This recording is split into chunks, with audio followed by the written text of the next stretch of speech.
Today's fragrance needs no introduction. It's possibly the most popular designer fragrance release in the past 5 years, following its launch back in 2015.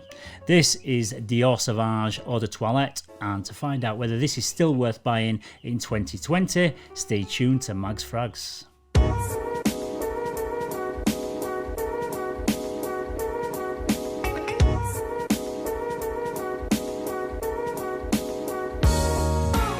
Yes, hello again everybody and welcome to another episode of Mags Frags. I'm Paul and this is day 61 of my Fragrance 365 project where I talk about a different fragrance every day for a whole year. So today's scent of the day is Dior Sauvage Eau de Toilette, which was first launched in 2015, and the perfumer behind this one was François Demachy. There's also been other interpretations of this one. The EDP flanker came out in 2018 and the Parfum version followed a year later in late 2019. There's also a Dior Sauvage Very Cool Spray, which gets plenty of love from the fragrance community, but I've yet to try that one, so I plan on getting a bottle of that one before the better weather returns. But today's all about the OG, so let's take a look at the note breakdown and let's see what's inside this one.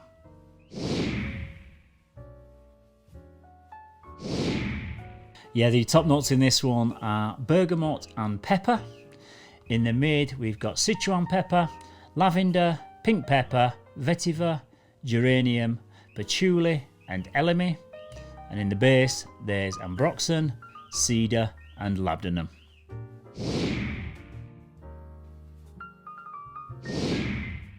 So for the one or two people around the world that actually haven't smelt Dior Sauvage, it's a fresh, clean and slightly spicy scent that's as versatile and mass appealing as you're ever going to get.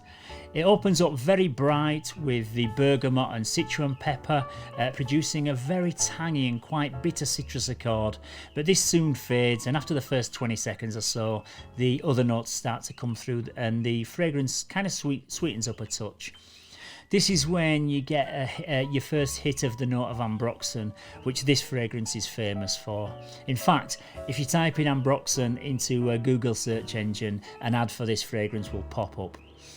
This is a man-made synthetic molecule that produces a kind of a masculine, musky type of aroma, and this is what dominates the overall fragrance. But if you dig deep, you can pick up on the lavender in there for sure. The three different pepper notes give this a slight spiciness, but this isn't what I would describe as a spicy fragrance, especially if you put it up against something like Spice Bomb or a Burberry London like I talked about yesterday. This is more of a well-rounded blend of freshness and masculine notes that produce a stereotypical profile of what you would describe as a classic gentleman's cologne. To me, it's like something that was launched back in the 1980s or 90s that has stood the test of time rather than being a relatively recent release.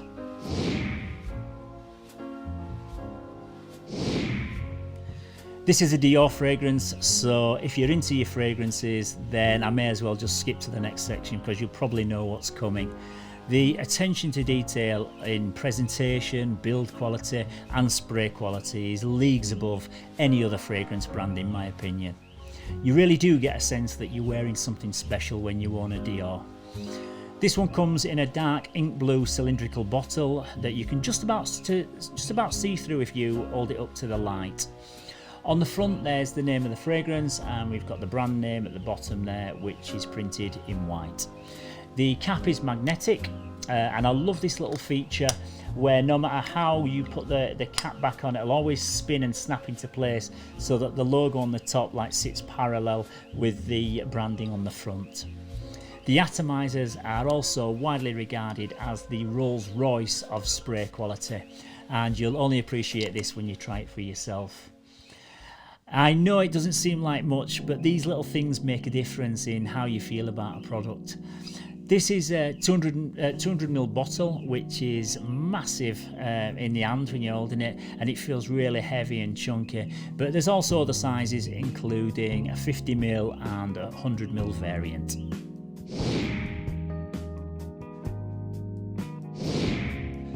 This is considered by many to be the ultimate dumb reach versatile fragrance, but for me personally I think it's just a little bit too loud to wear as an office scent or a daily driver.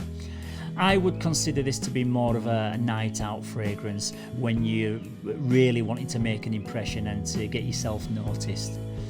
You could also wear it on a cooler day outdoors, but in hot weather and especially indoors, I would be reaching for a fair few others before I chose this one. This is definitely masculine, and even though it's a fragrance that women tend to absolutely love, I can't imagine smelling this one on a female. I would say that it's probably best suited to men 30 and over, but there's no reason why younger guys couldn't wear it. I just think there's possibly cooler options out there now for guys under 25. This is also extremely popular, so there's a likelihood of smelling this on 20 other blokes in every single bar that you walk into, so if you don't mind smelling like a load of other fellas, then this will be perfect.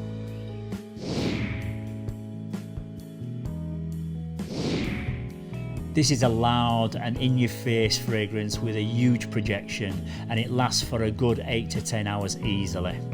You'll always get that one person in the forums that says it doesn't perform, but please don't listen to them. This is a big performer, and I can't think of another designer fragrance that will outperform this one.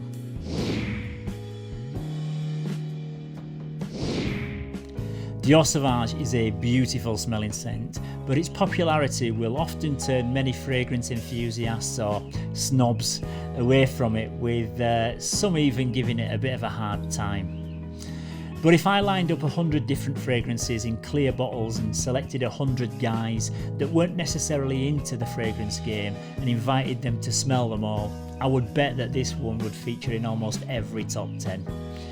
If you're the type of guy that only wants to own 2 or 3 signature scents and don't care about smelling like other people, then I can't recommend this higher.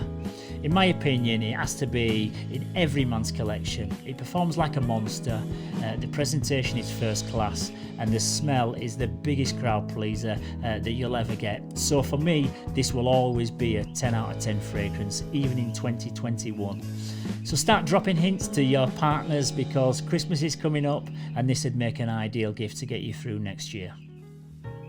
Yeah, so once again, that's about it for today's scent of the day. Tomorrow I'm talking about a brand new EDP release for 2020. Yep.